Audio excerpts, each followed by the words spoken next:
Hazırsınızsa, gəlin tonal kremli effektinə daha yaxından baxaq. Görürsünüz necədir? Çox gözəl örtücülüyü var. Öncə The Purist markasının SPF Foundation'ı götürürük. Bizim qızların bu yay favorisidir. Əminəm sizdə də elə olacaq. Dodaqları böyük göstərmək üçün də bunu konturdan edirəm. Dərhal dodaqlar görürsünüz necə daha böyük, daha gözəl görünür. Belə edirsən. Elə bil ki, oturdusan da yerinə. Fırça da çox soruşulmuşdu. Hesabın fırçasıdır, çox bəyənirəm. Yves Saint Laurent'ın 93 nömrəsini götürürəm. Lazım belə çəkirəm bu hissələrə, sanki günəşdən yanmışam kimi bir effekt verəcəm üzümə. Da bunun üstünə də keçin. Gözümün altı belə parıldamasın deyə transparan pudra vuracağım. Kamerada daha gözəl görmək istəyirsinizsə, yəni transparan pudra olmazsa olmaz. Əgər gözləriniz açıq qəhvəyi, yaşıla yaxın tonlardadsa, o zaman bordo maskaraları yoxlayın.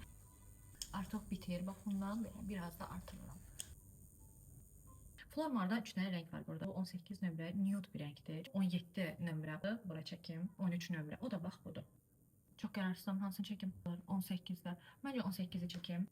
Bilirsiniz 18 mənim favori rəqəmimdir. Məncə çox qəşəng oldu. Tam da yaza uyğun. Yay makyajlarında bronzer nə qədər olsa da heç vaxt çox sayılmır. Makyajım hazırdır deyə bilərik. Serum etkili, bəsləyici etkili bir makyaj etdik.